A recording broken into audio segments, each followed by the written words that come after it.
This presentation is supported by our regional water supplier, Tarrant Regional Water District. TRWD maintains 4 area lakes and pipelines needed to provide surface water to local water treatment plants so they can clean it to meet drinking water standards for our communities. They also work with many cities in Tarrant County, such as Fort Worth, Arlington, and Mansfield, to provide water conservation programs for the community. Conservation is an important water supply strategy to help meet the needs of a growing population. There are currently 2.3 million people in Tarrant County, and this is expected to double over the next 50 years. This is why TRWD supports many programs that help save water through outdoor watering and gardening education. At SaveTarrantWater.com, you can sign up for free weekly watering advice custom to your location. If you are a resident of Tarrant County, you can sign up for a free sprinkler system checkup where a licensed irrigator comes to your home and provides a comprehensive evaluation of your system with recommendations to reduce water waste. There is also an event calendar where you can find important information about future classes and workshops. TRWD also partners with organizations like Texas A&M AgriLife Extension Service and the Tarrant County Master Gardeners to provide educational programs just like this one. Be sure to check out SaveTarrantWater.com and sign up for their free services.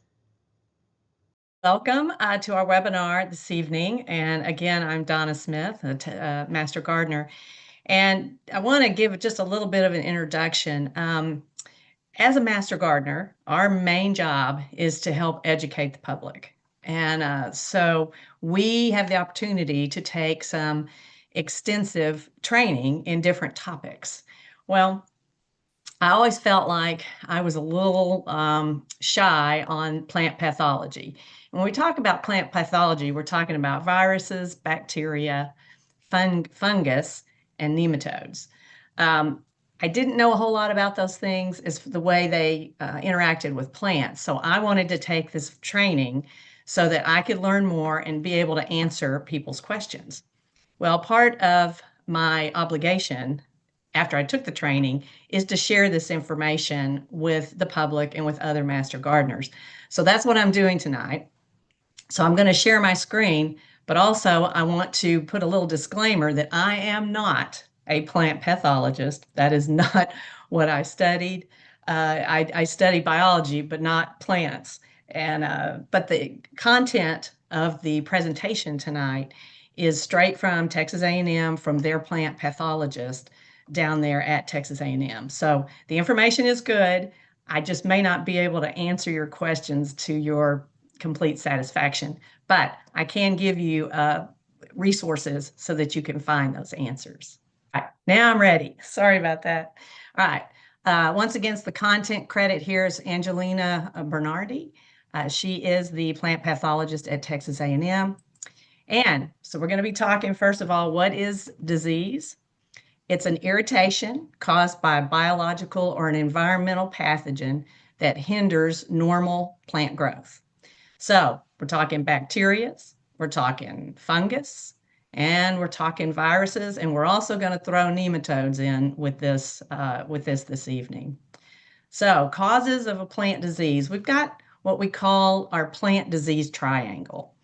And for the conditions, I mean, obviously, if you think about it, we've got viruses and bacteria and nematodes and all of that in our environment at all times. But in order for a plant to succumb to these diseases, you've got to have the right mix. You've got to have a host that is not completely healthy. You've got to have a pathogen, which is the virus or the bacteria.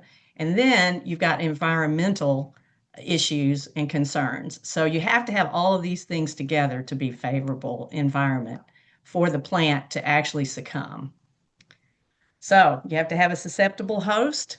This host provides food, energy, shelter for the other organism.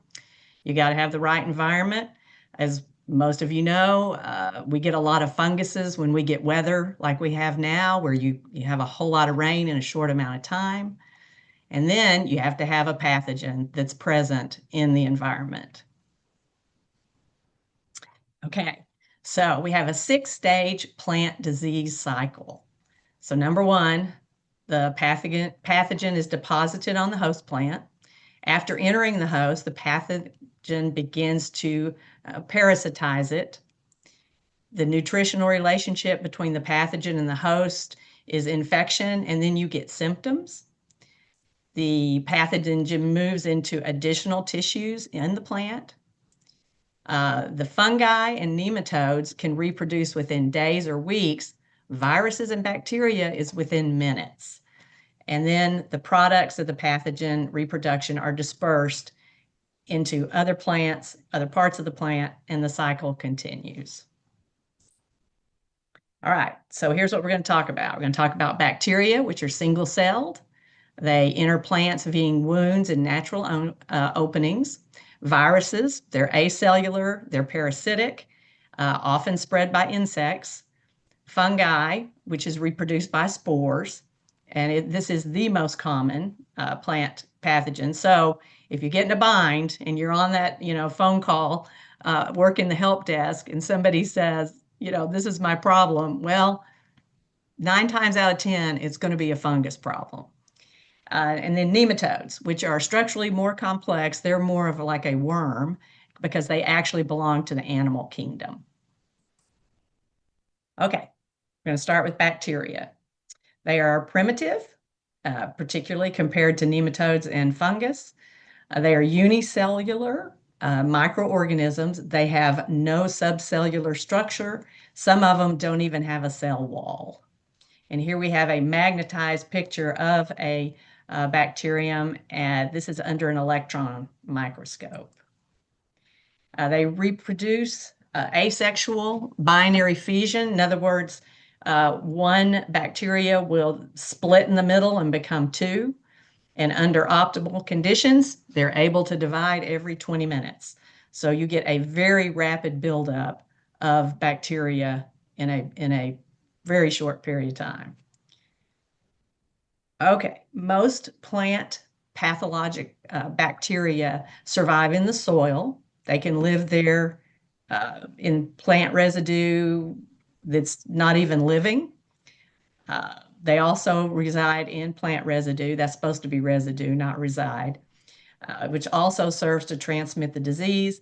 And of course, they can also live in living plants too. They spread throughout the environment with water, with soil, with your equipment, with infected seeds. They will also be in plant material like tubers and bulbs. There's insects that spread it. Those are called vectors. And then, of course, cultural practices, which means not cleaning your tools, not having contaminated equipment. And then you can also just track contaminated soil from one part of your environment or yard to another. Bacteria can enter passively and infect plants from wounds that can be caused by farming. It can be caused by insects. It can be caused by wind damage, like what we had the other night. Any of those ways allow bacteria to passively enter and infect the plant. They also can enter by natural openings. The stomata is little openings in leaves. The bacteria can enter those. They can enter through lenticels and also water pores. All right, symptoms. Here's what everybody wants to see. So main symptoms of bacteria is slime, water soaking, and foul odor. So if you have any of those are all symptoms of just bacterial infection and not anything else. So you can whittle down what might be going on with your plant if it's got any of those 3 issues. Also, you get leaf spots, you can have blight, you can have soft rot, which is, once again, kind of your water soaking up here, and then just general wilting of the plant. Unfortunately, wilting can be a sign of a lot of different things. Our poor plants don't have a lot of different ways that they can tell you what's wrong with them. They're very limited into what they can do. So that makes really identifying what's going on with your plant much more difficult because you've only got a few options. You can manage bacterial diseases by quarantine, moving that plant away from everybody else. Cultural practices, which is prevention of the contamination of the roots and the plants. You can control it with bactericides and antibiotics. And you can also have biological control where you're using one microorganism to inhibit the growth of another. And then also there are host resistance where you have some plants that are just naturally resistant to certain infections. Okay, let's talk about fungus. Once again, this is our most common problem when we talk about plant pathogens. They're living organisms. They have the same nutritional requirements as other living creatures. Many fungi can be seen with the naked eye and others only with a microscope. And if you were on the call a few minutes ago, you heard us talking about different types of fungus. They can come in many, many different shapes and sizes. Matter of fact, there's 100 to 250,000 species of fungus. Now, I'm not sure why we can't narrow that down, but 100,000 to 250,000 different kinds.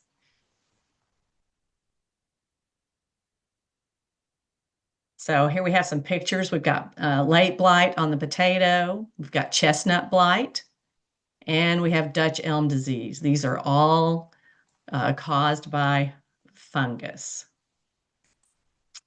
So talk about the structure a little bit. So microscopically, there are little thread-like filaments, and they're called hyphae. And if you have a whole bunch of those hyphae together, then it's mycelium, like you see mold on bread. If you think of it like that, that's a whole bunch of hyphae together. And the cells are surrounded by walls, and they do contain living protoplasm. So they are a little advanced and more of an advanced organism. However, they lack green chlorophyll that they need for photosynthesis. So they have to get energy from an external source. So when that source is a living plant, that's when disease usually happens. Most of these fungus do not cause harm to living plants. They are classified into two categories. And if you've ever been walking in the woods, you've seen the saprophytes. They are growing on dead wood. They are breaking down that wood. They are very ecologically necessary in our environment to help break down organic matter. But then you also have parasites. Produce enzymes and toxins that overcome plant defense mechanisms. And those are the fungus that give us, our plants, the problems. Okay, talk about reproduction. Sometimes with fungus, the reproductive structure is the primary means of identification. So most reproduce by forming microscopic seed-like bodies called spores. And I'm sure most of you are familiar with spores. And they can disperse like millions of spores. They're tiny. So here's a couple of, once again, we talked about a variety of shapes and sizes and functions. And here's a couple of, or several examples. We got corn smut, we've got the Helvela fungi and the bird's nest fungi, all unusual and different and I think fascinating. Okay, fungi disseminate with the wind, the rain, and with insects. And they go everywhere, those spores. There's millions of them. So there are millions of spores. They can reproduce asexually, and they can reproduce sexually or both. Okay, challenges with fungus. Crop damage can happen in a number of ways. The fungus can be in the seed, it can be in the kernel, it can be in the nut, in the fruit, ruins the nutritional and subsequent value of the crop, places a physiological load on the plant that forces it to redirect valuable resources. And of course, labor costs, fungicides, and time to combat the disease also adds to losses. And a quick note on, well, I'll get to that in just a minute. I think I've got a slide here on fungicides. So they are an ecological component in natural environmental process. They do help break down a lot of organic material. They're very necessary. And also, you may have heard the term mycorrhizae. This is actually, you may see it on a like a package of plant food that it contains mycorrhizae. This is actually a fungus that is very beneficial for our plants and for healthy root systems. So they actually contribute by forming this symbiotic relationship with your plant. So some fungus not only are harmless, they're actually helpful to our plants. All right, symptoms. You get leaf spot. We have dampening off. This is where the stem just looks like it's rotted from the roots. This is a pine gall rust there on the right, and then powdery or downy mildew or powdery mildew are all responses to an invading fungus. It can be localized or it can be systemic. In other words, affect the whole plant or maybe just affect part of the plant. And many of these symptoms are accompanied by stunting or general decline in health. Diagnosis. Some fungus are super easy to diagnose. I think we've all seen powdery mildew. We know what it is right away. Others are very difficult and really require a composite of having the symptoms, the observations, knowing what's going on in the environment, and then laboratory testing to really get a reliable diagnosis.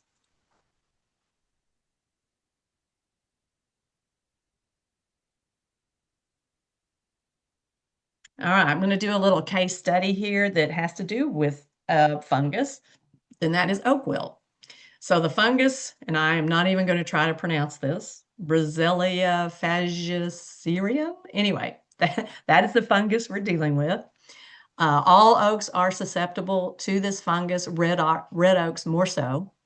It was identified in the 1940s in Wisconsin, found in Texas in the 1960s.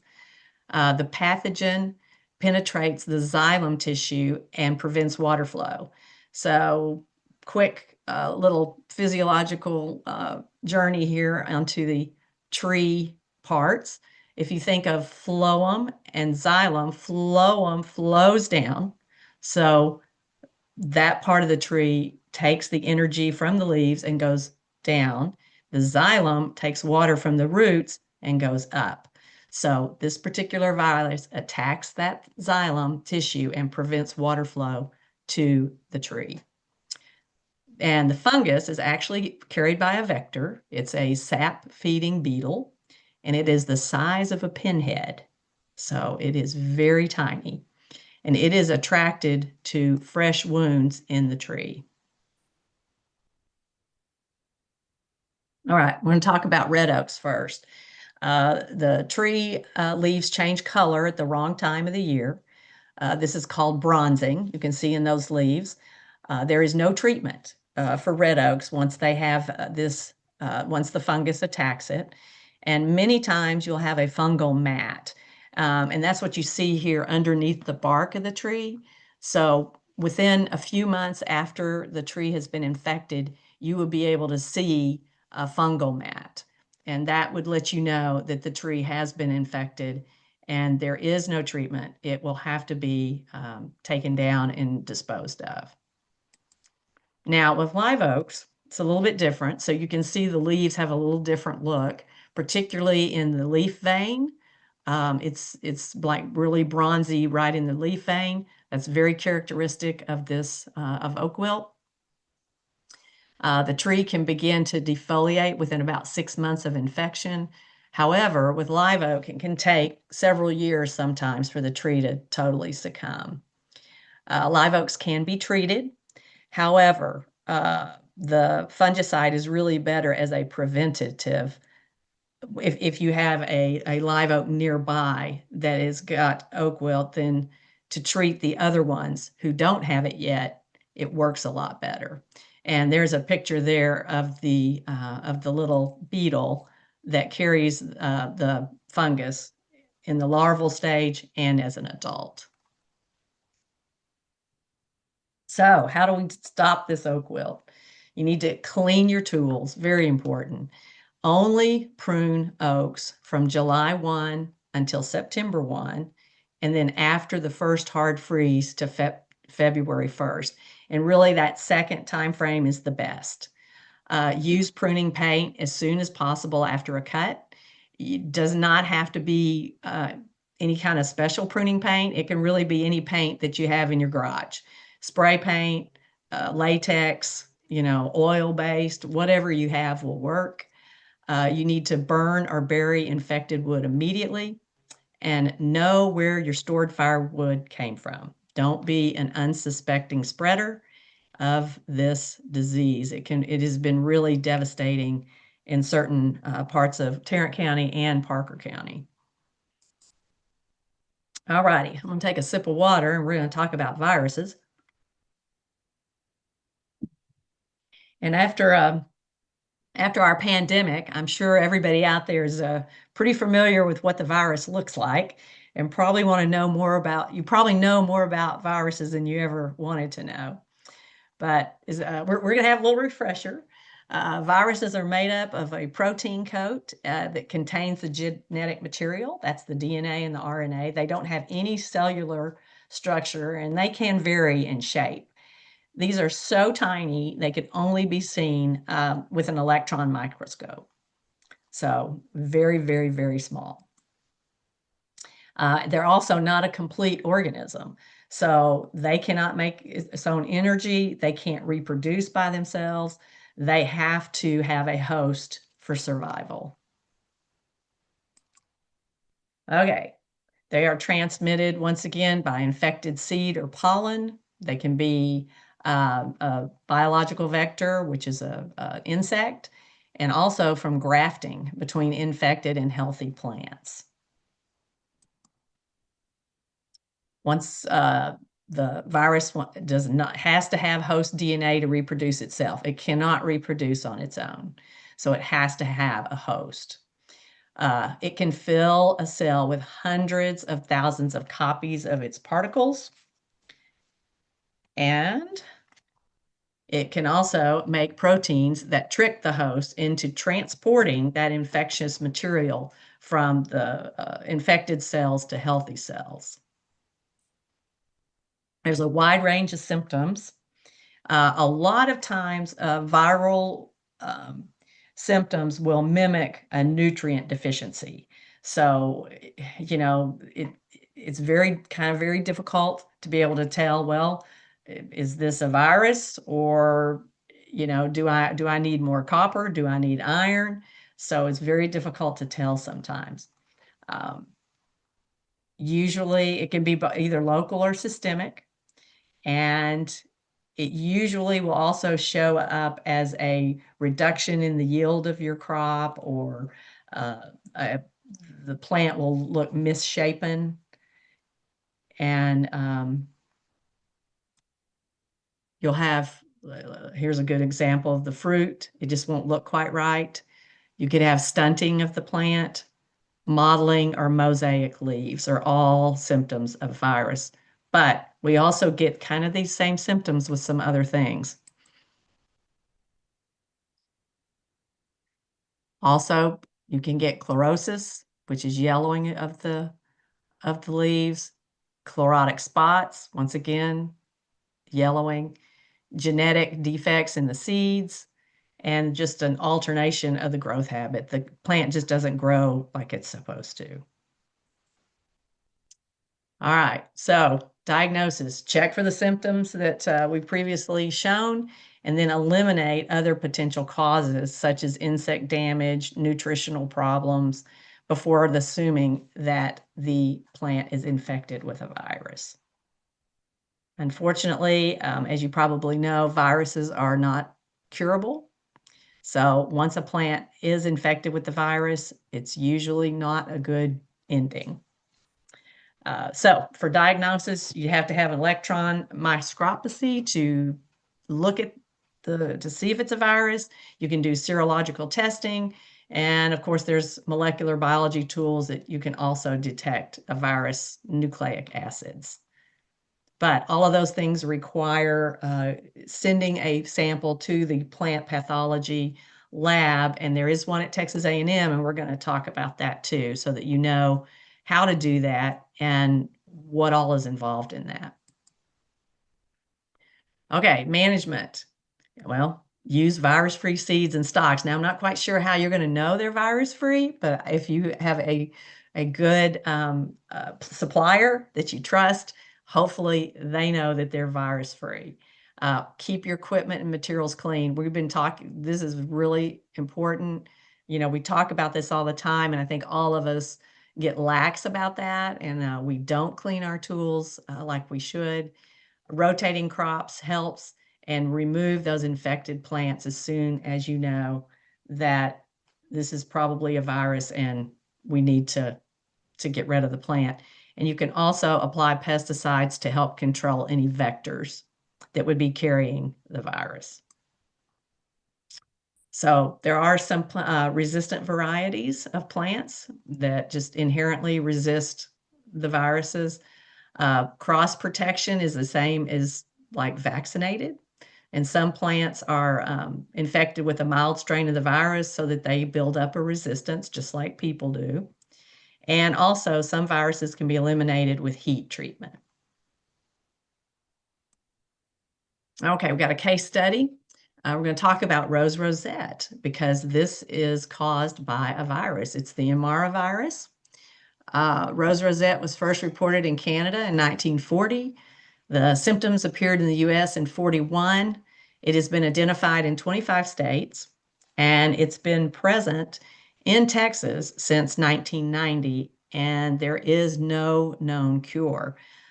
We do have some hybrid roses now that are showing a lot of potential to be resistant to rose rosette, but at this time, we really don't have any roses that we can absolutely say will not get this disease. So here, it's been identified in 25 counties in Texas. As you can see, North Texas is a hotbed of rose rosette.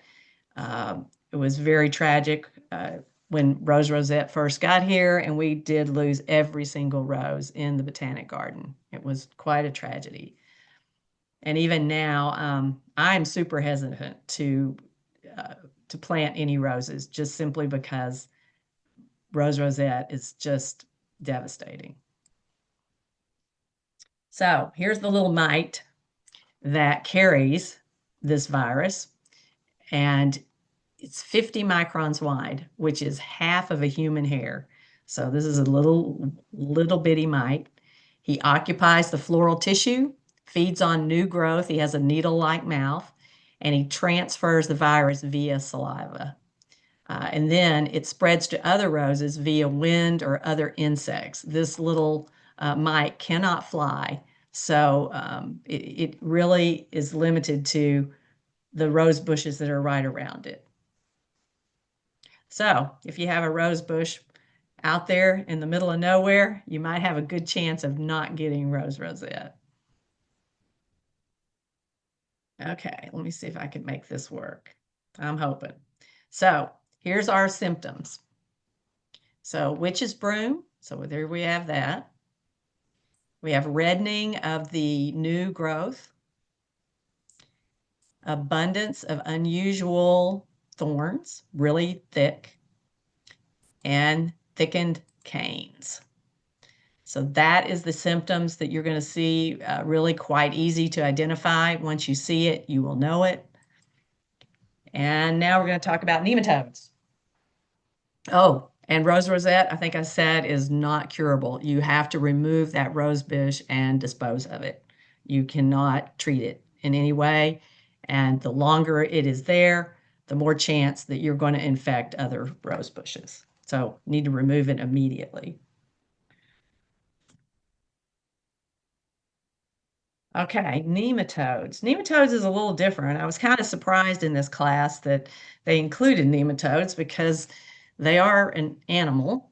They're more of a pest in my mind rather than a pathology, but they're considered a pathogen, so we're going to talk to them. Nematodes. All right. There are thousands of different species of nematodes. They all require water, and they're mostly found in warm climates with coarsely textured soil. So when we talk coarsely textured soils, we're talking more sandy loam type soils, not so much clay soils. So most clay soils don't have a huge problem with the nematodes. And most nematodes are harmless. All plant parasitic nematodes are obligate parasites. They have to have a host in order to reproduce and in order to live.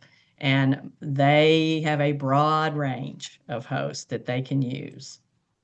So here's their body structure. They're worm-like animals, so they're only 0.1 to 2.5 millimeters long. So pretty small. However, not you can see them with the naked eye, and certainly with a lens you'll be able to see them. Many specialized tissues and organs, and most of the plant pathogenic nematodes have what they call a stylet. And a stylet is what they use to suck the liquids out of either the roots or the foliage of the plant. So here you can see we've got one, it's got the little stylet on the far left that's sticking up. And then we have the ring nematode in the middle. You can see the esophagus, and the carrot cyst nematode with the intestines. So you can kind of see how these organisms are laid out. And then here's a little bit of what they cause. So we've got the root knot. You can see these roots do not look normal. There's definitely something wrong here. Root knot nematode, the one in the middle, is very common. We see that a lot here in North Texas. And then the foliar nematodes are not near as common because they are feeding on the foliage of the plant. Most of the time, we've got this root knot nematode. So their life cycle is similar to insects. They come from eggs, they have 4 juvenile stages, and then they come to adulthood. They undergo sexual reproduction, and some of them can reproduce asexually. So here you have a picture. We've got a cyst nematodes emerging from the cyst, the female.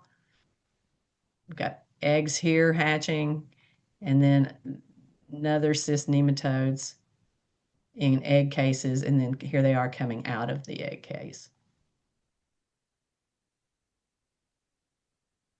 And then here's some of the damage that they do to plants. So the pine wilt nematode, once again, feeds on the xylem of pine trees. The stubby root nematodes, they feed on the meristems of the root tips. They're in the ground. And then foliar they're feeding on the actual foliage of the plant. Now, we've got 2 different kinds of nematodes. We got ones that are inside and ones that are outside. So migratory or ectoparasites. So if you think ecto, which is outside, they feed on the plant surfaces and they remain mobile. They move around. They move up and down the plant. Then we have endoparasites. Those are internal plant tissues feeders. They remain mobile until they start feeding, and then they are they're what's the word I'm looking for? They're sedentary. They stay right there and they do not go anywhere else. They just feed on that one spot or that one root.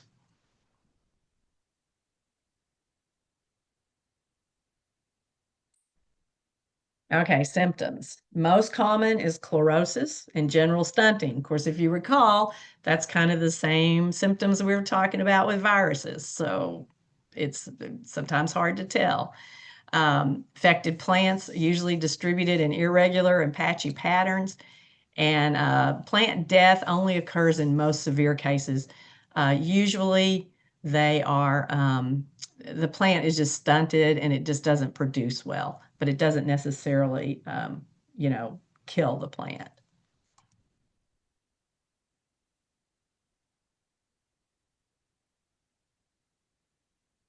Okay.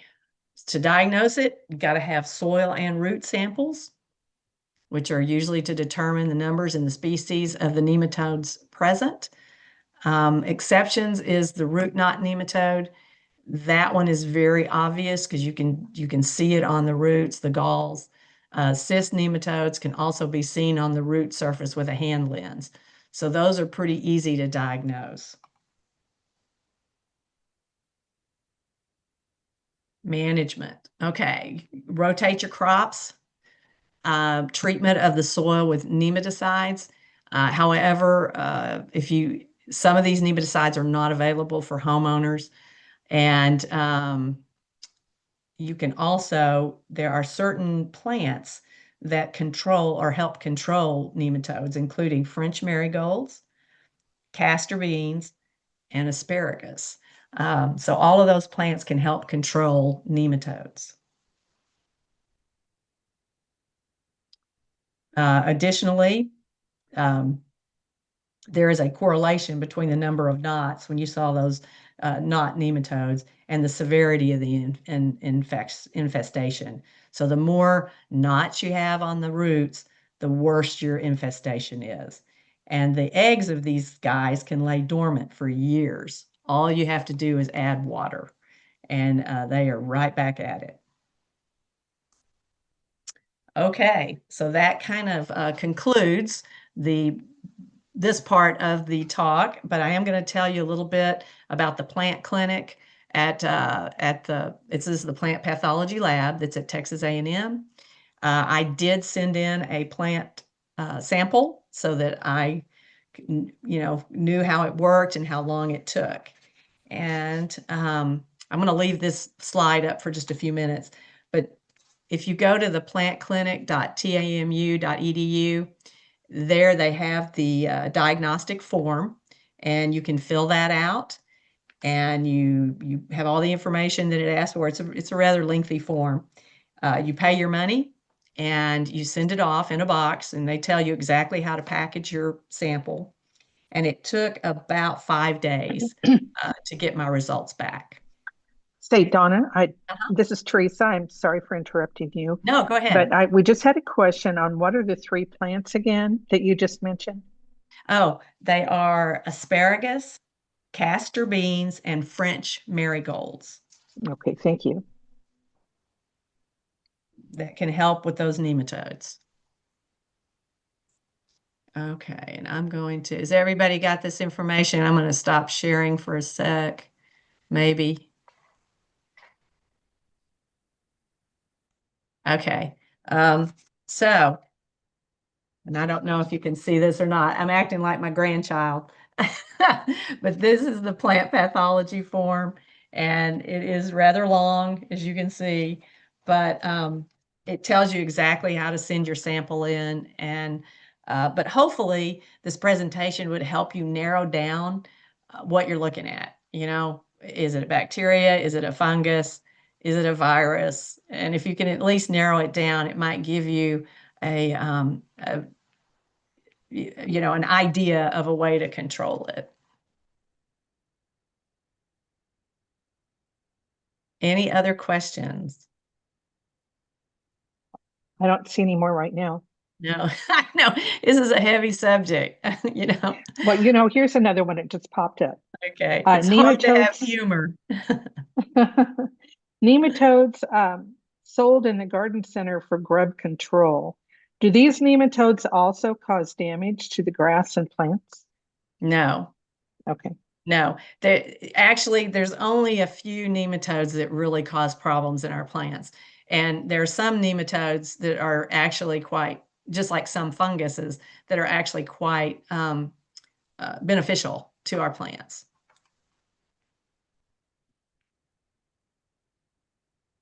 It's interesting. I did have one statistic on crop loss. And I mean, I know we're all kind of home gardeners, but I thought this was interesting. Nematodes cause $1.5 billion in crop loss in the United States alone. Oh, castor beans. Castor beans is the other one. Yes. Yes, Diane, it is an enormous amount of information. And I did it for over 3 days. So I apologize that I had to kind of really scrunch it down into such a short period of time because it was a 3-day course that we took. So it was intense. There is a question in the Q&A. Person says, I don't think I understand what water-soaked leaves really means. Can you explain it? Actually, it's more water-soaked roots and stems. You're not going to see it too much on the leaves, but if you've ever seen like a stem of a plant that's got like rot, looks like it's rotting, and it's really wet, even though you haven't watered it, that's more what we're talking about, not so much the leaves. Okay. And that's on the bacteria. Right. See any more, Teresa? And that foul odor, if your plant has a foul odor, it's bacterial. So you can. Okay. Anything else? None at the moment. Okay.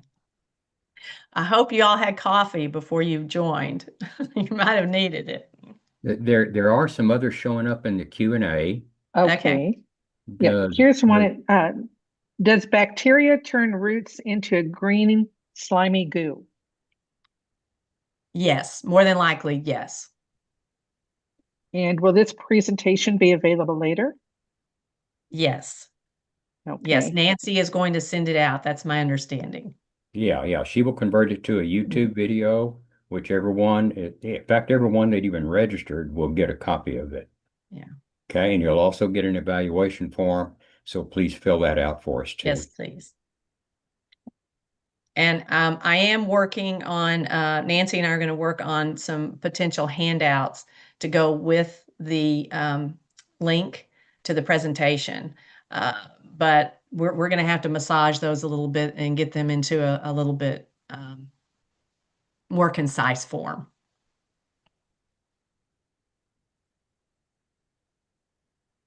You're getting lots of accolades. Great Oh, thank you. presentation. Thank you Nice so presentation. much. Thank you. You know, it's hard to have humor when we're talking about death and dying here. The evaluation form is in the chat now, if some of you want to go ahead and complete that. But you'll get it in the mail also.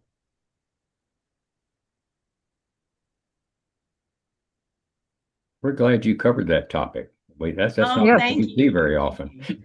I know it's a hard topic. It's tough.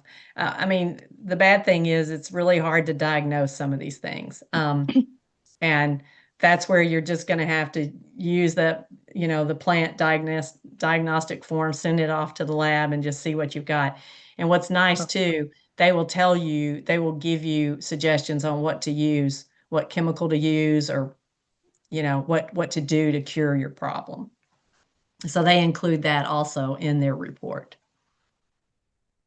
There's one more in the Q&A.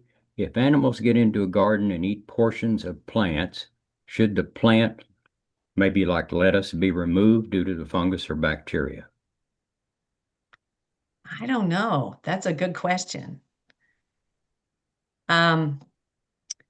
If you just think about it, most of the time we have enzymes and what have you and antibodies that will take care of those viruses and bacteria because we have those in our body all the time and they don't necessarily make us sick.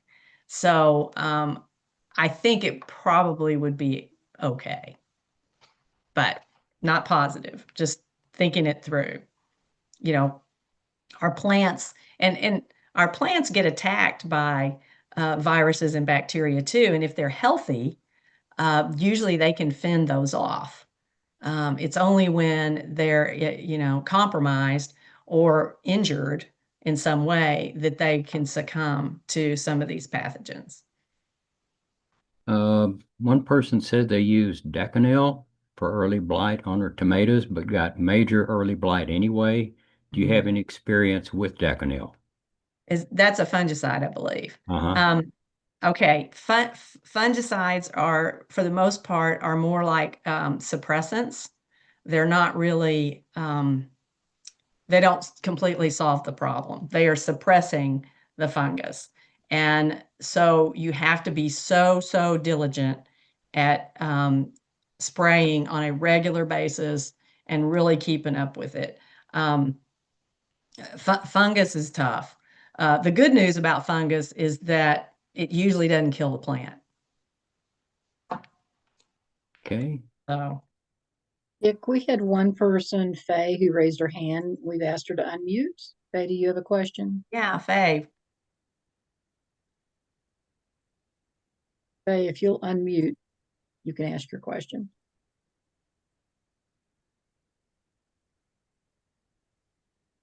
While we're waiting for her, there is a question in the chat about if we have other seminars like this. And Jackie, yes, we do. We have them on a monthly basis.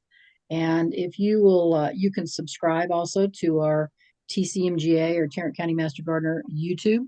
And we have many previously other topics in presentations in that location that you can take a look at.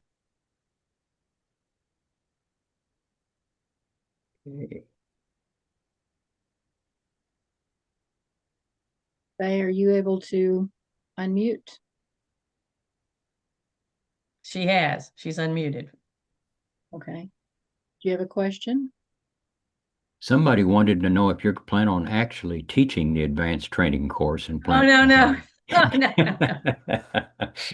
Ah! No. Just throw that out there.